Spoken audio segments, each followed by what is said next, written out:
मैंने कुछ समय पहले एक वीडियो में कहा था कि ये वो बॉबी पवार है जिसने सरकार की और अधिकारियों की नाक में दम कर रखा है। कुछ अधिकारियों ने बड़े हल्के में इसे लिया, लेकिन 9 तारीख की घटना इस बात की गवाह बनी है कि जो मैंने कहा था वो बिल्कुल सही था। और आज भी स्थिति कोई बहुत ज़्यादा नहीं बदली है। गढ़वाल कमिश्नर की रिपोर्ट के बाद में बॉबी पवार का जो बयान आया है वो भी आपको सुनना चाहिए। तो आज बॉबी पवार स्वयं हमारे साथ बैठे हुए हैं और जोत सिंह बिष्ट जी हैं, सीनियर नेता हैं आम आदमी पार्टी के। आपका भी स्वागत है। तो सबसे पहले बॉबी पवार जी आपके पास आऊँगा। मैंने एक बात कही थी कि सरकार की नाक में दम कर रखा है, आपने तो सीरियसली ले लिया उस बात को। आपने वाकई में नाक में दम कर दिया। नहीं, देखिए, नाक में दम करने वाली बात नहीं है। जो चीज़ें प्रदेश में ठीक नहीं चल रही है उसको ठीक करने की जिम्मेदारी हमें, हर एक नागरिक को हम जिम्मेदारी है कि उन चीज़ों को ठीक किया जाए। हम अपने स्तरों पे कोशिश कर रहे हैं और उन कोशिशों में हमें सफलता भी मिल रही है। लगातार आगे बढ़ रहे हैं। जिस प्रकार की हालात प्रदेश में हो चुकी है, जो उत्तराखंड भ्रष्टाचार की आग में जो जल रहा है, कहीं ना कहीं हमारी ये कोशिश है कि इस देवभूमि को उस भ्रष्टाचार की आग से बाहर निकाला जाए और लगातार उसमें जो हम आगे बढ़ते जा रहे हैं और लगातार लोगों का सहयोग और प्यार भी मिल रहा है। परंतु अब बात यह है कि लोगों का प्यार और सहयोग हमें मिल रहा है, हमारी लड़ाई मजबूती से हम लड़ रहे हैं, परंतु सरकार जिन्हें सुनना चाहिए था, जो प्रचंड बहुमत की सरकार है, जिन्हें युवाओं ने सबसे ज़्यादा वोट देकर, जो उस समय सोशल मीडिया पर अगर ट्रेंड चलाया था कि युवा मुख्यमंत्री धामी जी चाहिए, उनकी ही बदौलत पूरी आप देख सकते हैं वोट परसेंटेज कितना अंतर है, उनकी वजह से ये रिपीट हुई है और उन्होंने ही आज युवाओं के तरफ पीठ फेरी है, तो बड़ा दुख होता है। चलिए, बड़ा दुख होता है, सभी को दुख होता है। बिष्ट जी आपके पास आऊँगा। भगत सिंह की जयंती सब लोग मनाते हैं, जन्म दिवस भी मनाते हैं, फेसबुक पे पोस्ट भी डालते हैं, तरह तरह के कार्यक्रम भी करते हैं। लेकिन जब कोई युवा इस तरीके के कार्यक्रम करने के लिए आगे बढ़ता है या युवाओं के लिए बढ़ता है, मुझे लगता है बॉबी पवार की उम्र भी ज़्यादा नहीं है। मैं हालांकि भगत सिंह से तुलना तो नहीं करूंगा, लेकिन वक्त और हालात को देखते हुए जब इशारा इस तरफ होता है कि कोई युवाओं के लिए लड़ रहा है, तो सरकारें ऐसे कैसे हो रही हैं? क्या महसूस कर रहे हैं आप, क्योंकि आपका अनुभव भी बहुत है। देखिए, जब सत्ता की कुर्सी में वो लोग बैठे हों जिनके पूर्वज इस देश में अंग्रेजों के शासन के पक्षधर रहे हों, तो आज उनकी सत्ता में हालात कैसे हो सकते हैं? जो उस समय उनकी सोच थी, उस सोच में तो बदलाव होना नहीं। उनकी नीति, उनकी जो विचारधारा थी, वो आज भी वही है। तो आज भी वही है, तो फिर वो दमन का रास्ता ही अपनाएंगे। भाई, सवाल ये है कि इस राज्य का जो उत्तर प्रदेश से अलग करने की मंशा थी, उसमें ये थी कि हम अपने राज्य का पलायन पर रोक लगा सकें, हम अपने राज्य के बेरोजगार नौजवानों को रोजगार दे सकें। और जब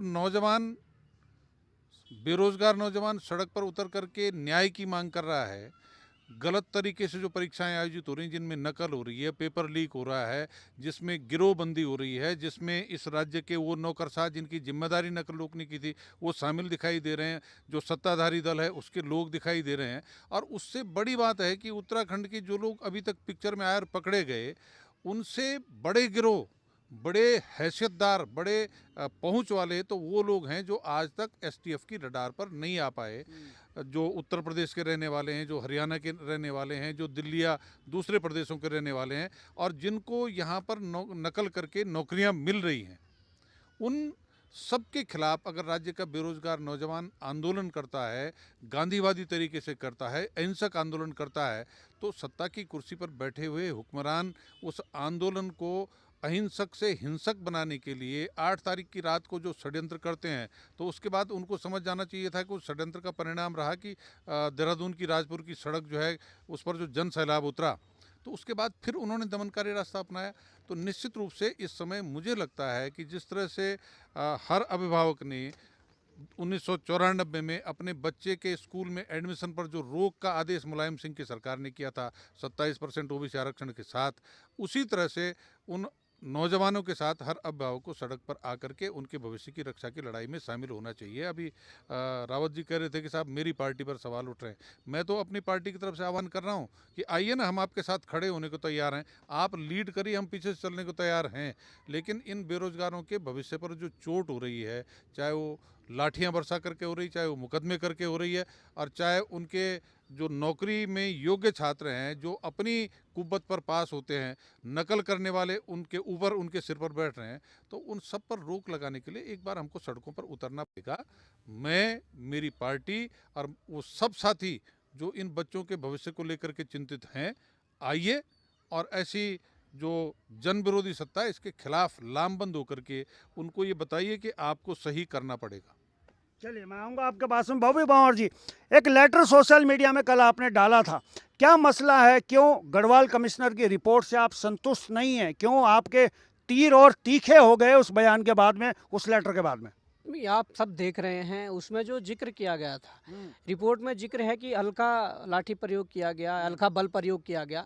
तो उत्तराखंड की जनता देखने वाली है, सबको पता है कि किस प्रकार से हमारे युवाओं के सर फाड़े गए, किस प्रकार से हमारे युवा एडमिट रहे, किस प्रकार से डंडे उनकी टांगों पर तोड़े गए।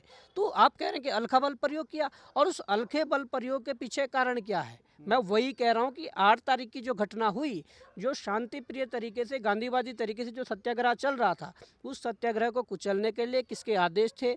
हमने एक पोर्टल में भी खबर देखी है कि किसी बड़े पद पर बैठे हुए व्यक्ति ने एसएसपी देहरादून को कॉल किया कि यहाँ से उन्हें उठाया जाए या इनको टारगेट किया जाए। उसके बाद आपने वो वीडियो भी देखी है जिस पर हमारे लिए जो टारगेट करके मारा जा रहा है, गलत तरीके से गलत जगह मारने की कोशिश की जा रही। वहाँ पर जो जिम्मेदार अधिकारी थी एसपी सिटी देहरादून, उन पर तो कोई कार्रवाई नहीं हुई। आप दरोगा और कांस्टेबलों का ट्रांसफ़र कर रहे हैं, उसके बाद एसएसपी पे कोई कार्रवाई नहीं हुई, और आप कह रहे हैं कि हल्का बल प्रयोग हुआ, इस तरीके के हुए, और उसके बाद आप कोर्ट का एक जजमेंट है उसका हवाला दे रहे हैं। हमारे जो विकेश नेगी जी एक वकील हैं, वो हाई कोर्ट चले गए कुछ उन मामलों को लेकर। उन्होंने कोर्ट के सामने क्या परोसा और कोर्ट ने उसे देख के ही क्या जजमेंट दिया, वो बात अलग है। हमें नहीं पता उन्होंने कोर्ट के सामने क्या परोसा, परंतु निश्चित रूप से अगर हम कोर्ट में जाते तो हम वो वीडियो देते कि 8 तारीख को क्या हुआ, गांधीवादी तरीके से चल रहे सत्याग्रह को कुचलने की कोशिश की और हमें गलत तरीके से टारगेट करके मारा। हमारी जो बहनें साथ बैठी हुई थी रात को, उनको बिना महिला कांस्टेबल के उन्हें उठाया गया रात को, आज मध्य रात्रि को। वो सारा जो आक्रोश 9 तारीख को होना स्वाभाविक था। उसके बाद जो घटना हुई, सबसे बड़ा कारण तो 8 तारीख की ही उसमें जो घटना है वो है। तो आप देख सकते हैं कि रिपोर्ट में क्या है। अब हम अगर जाते कोर्ट तो हम वहाँ पर रखते 8 तारीख की वीडियो रखते, गलत तरीके से जो गलत जगह मारा जा रहा था वो चीज़ें रखते। फिर 9 तारीख को जो पुलिस के द्वारा जो पत्थर फेंके जा रहे हैं वो वीडियो भी हम रखते, पुलिस के हाथ में जो पत्थर हैं वो भी हम फुटेज रखते, तो शायद कोर्ट का जजमेंट कुछ और होता। आप उस जजमेंट का हवाला देकर बेरोजगारों को डरा रहे हैं, बेरोजगारों को धमका रहे हैं। डराने की बात आपने करी बॉबी पंवार जी, अब आपके एक एक शब्द को भी जो है पुलिस देख रही है। आपने क्या बोला है, बार बार रिवर्स करके देख रही है, एक एक चीज़ को वो नोट कर रही है। क्या लग रहा है कि पुलिस का जो ये रवैया है, या पुलिस के ऊपर जो बैठे हुए अधिकारी हैं, क्योंकि पुलिस तो आदेश की गुलाम होती है, सरकार चाहे आपकी हो चाहे आपकी हो, जो आदेश ऊपर से मिलेगा पुलिस को तो वो काम करना है। तो इसके पीछे मास्टरमाइंड कहाँ आपको इशारा लग रहा है कि ये सारा जो खेल खेला जा रहा है बॉबी पंवार को घेरने के लिए और इन फर्रों के माध्यम से डराने के लिए, ये खेल खेलने वाला है कौन? देखिए, खेल खेलने वाले निश्चित रूप से शासन प्रशासन में वो व्यक्ति होंगे जिनके खिलाफ हमने कड़े शब्दों में हमने चीज़ें रखी है, उनकी कमियों को बताया, उनके भ्रष्टाचार को उजागर किया। निश्चित रूप से उनका ही ये गठबंधन होगा, उनके ही ये चयन होगी, उनका ही ये रैकेट होगा जो इस प्रकार से टारगेट कर रहे हैं। आप कह रहे हैं कि पुलिस तो ठीक है आदेश मानेगी सरकार का, तो ऐसा भी क्या आदेश मानना है कि जिससे मतलब आप एक उन लोगों को ना पहचान पाओ जिनका कोई क्रिमिनल रिकॉर्ड नहीं है, जिनका कोई राजनीतिक बैकग्राउंड नहीं है, आप उन पर इस तरह की वो कर रहे हैं। मैं ये बात इसलिए कही क्योंकि ऑफ द रिकॉर्ड मेरी एक पुलिस कांस्टेबल से बात हुई है। उसने कहा कि भाई साहब, सरकार, मुख्यमंत्री आप हो, आप जो आदेश हमें देंगे हम तो वो करेंगे। पढ़ाई लिखाई गई एक तरफ, यहाँ तो आदेश का पालन होगा। जो बड़े साहब बोलेंगे, एक फिल्म आई थी ना कि जो जियाजी बोलेंगे मैं तो वही करूँगा, सेम वही सिस्टम है कि जो आदेश आएगा वो सही है या गलत है वो देखने वाले अधिकारी, हमें तो आदेश का पालन करना है। नहीं, देखिए, आदेश का पालन करना होता है ठीक है, पर कहाँ तक वो जायज़ है और जहाँ से वो फिर नाजायज़ होना शुरू हो जाता है तो वहाँ पे मुझे लगता है कि सभी को देखना पड़ेगा। वो चाहे पुलिस के वर्दी में जो खाकी में पुलिस हो, कांस्टेबल हो, हेड कांस्टेबल हो, चाहे डीजीपी तक हो, आदेश वहाँ तक मानने चाहिए जहाँ तक जायज़ हो। अब आप ऐसे आदेशों की बात करने लगे तो देखो, समय हमेशा एक जैसा नहीं रहता है, समय का चक्र जरूर घूमता है। ये उन लोगों को समझना चाहिए कि आपको सरकारी नौकरी करनी है, आपको नौकरी करनी है तो आप ऐसे नहीं है कि आप बीजेपी के ही वो बने हुए हैं या कांग्रेस के वो बने हुए किसी अन्य दल के हैं। सरकारें बदलती है, समय सबका आता है। अगर आप देखिए, एक लोकतांत्रिक व्यवस्था में जो लोकतांत्रिक तरीके से जो चीज़ें चलती है, उन पर विश्वास रखो, उनके आधार पर चलो तो ज़्यादा बेहतर होगा। चलिए, ज़्यादा बेहतर रहेगा। इसलिए नरेंद्र सिंह नेगी जी ने एक गीत गाया था और मैं बार बार उसे याद रखता हूँ कि सदा नींद रहंदी है ज्यों तो तेरी जामदारी। अब ये मत कहना ये मैंने किसके लिए कहा है, उन्होंने अच्छा गीत गाया तो मैंने गुनगुना दिया। बिष्ट जी, अंत में ये सारी व्यवस्थाएं हैं, 23 साल उत्तराखंड को बने हुए हो गए। आज भी मैं गांधी पार्क में देख रहा था, कुछ लोग मांग कर रहे थे भू कानून होना चाहिए, मूल निवास होना चाहिए। 23 साल बाद भी आज हम जीरो के जीरो पर ही हैं। कैसे लगेगा इस राज्य का युवा सड़कों पर है, हम कैसे इस राज्य को मुक्त करा पाएंगे भ्रष्टाचार से? अंत में 2 लाइनों में। देखिए, आप एक चीज़ समझ लीजिए कि पलायन आयोग के अध्यक्ष की एक रिपोर्ट जो आई कि हर दिन 230 लोग पहाड़ के गांव छोड़ रहे हैं, और इसको अगर हम 10 साल जो जनगणना का टेन्योर है जोड़ते हैं तो 8.5 लाख बनता है। तो क्या ये हमारी चिंता का विषय नहीं कि 23 साल राज्य को बने हो गए, हम अपने लोगों के लिए अगर रोजगार के साधन पहाड़ में पैदा कर देते तो फिर वो पलायन क्यों करते? पलायन किस किस्म का है उसको छोड़ दीजिए। दूसरी बात, इस राज्य के अंदर जो सरकार बैठी हुई है उसकी आंख पर पट्टी बंदी है, काली वाली, खूब मोटी परत वाली, कि इनको तो गांधी पार्क पर बैठना गलत हो गया, बेरोजगार संघ के नौजवानों को जो हमारे राज्य का भविष्य है।